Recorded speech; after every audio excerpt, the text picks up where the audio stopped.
amazing hinterland of the history of the world, the history of the labour movement, the history of the black community in Britain, and the history of so many other struggles around the world, which he would very quickly relate to in any in-depth conversation you ever had with him.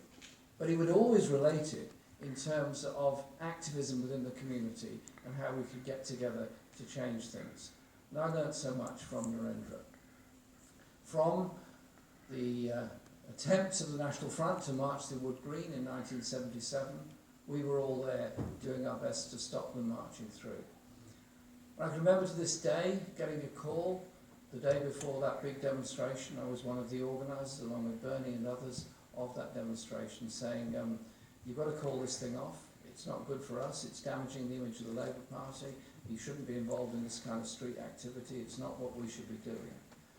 And I said to the person who called me, have you ever read the history of Germany in the 1920s? And he said, what's that got to do with anything? I said, just listen to me. If you don't stand up against the fascists when they're trying to march through our community, they will succeed. You have to stand up against racism in any form, any place, any time. And the work that was done after that in our party and in our communities was very, very important indeed.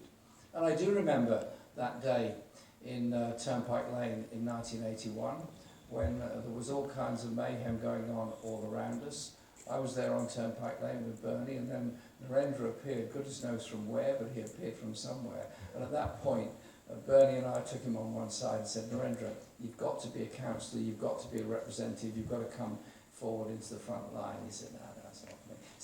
So Bernie was much more blunt than me. I was the diplomatic one. I said, well, please. I said, well, Narendra, why don't you just go and think about it? Bernie said, no way. He's not going to go and think about it. You tell us now you're going to do it. Otherwise, you're not going home. Bernie was quite direct. And Narendra then, of course, did become a candidate for the neighbouring ward to me on Haringey Council. And we were fellow councillors for actually quite a short time, because I became the MP for Islington North in 1983. And I could see Narendra's patience, his intelligence, and the considerable experience he had of dealing with people that was part and parcel of his life as a representative. He was intensely proud of the community he represented and intensely determined that Haringey Council would achieve things. Selby Trust is part of his legacy. This building is part of his legacy. The fact we're all here is part of his legacy. But the crucial part was actually his work in the campaign to establish black sections in the Labour Party, the right of black self-organisation in the Labour Party. Now, I don't suppose anybody in this room sees that as particularly controversial or significant at the present time, because it isn't now, because it's seen as a natural phenomenon, the right of self-organisation. Then it wasn't. It wasn't at all. I was chair of community development in Haringey. Bernie became the chair after me of community development in Haringey. You wouldn't believe the arguments we had about the council funding a Cypriot centre, funding the West Indian centre, funding any other ethnic community centre, or indeed funding community groups, ethnic community groups. Big arguments, and you shouldn't be doing that. You should bring people together. The argument was it precisely will bring people together, because it will enhance the strength and legacy of those communities and lead the second generation to understand where their parents have come from and what their parents went through. Yeah. And we achieved many of those things, but we didn't achieve them at that stage in the Labour Party. And Bernie was one of those people who was active in the Black Sections campaign, obviously, and Narendra was the chair of it. And he did such a lot of work all over the country in mobilising for it. And when we finally won that whole debate and that argument and got it through Labour Party conference, it was a landmark moment.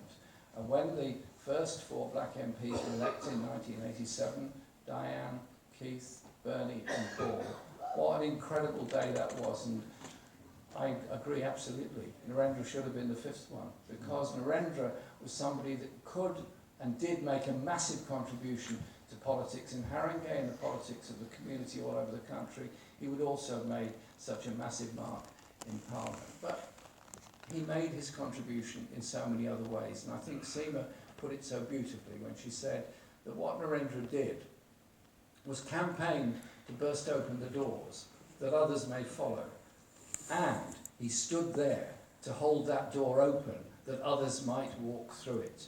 So what Narendra's legacy is, the inspiration he gave to so many other people of what they could achieve in life. And to me, he was always there as a friend, always there being very, very supportive.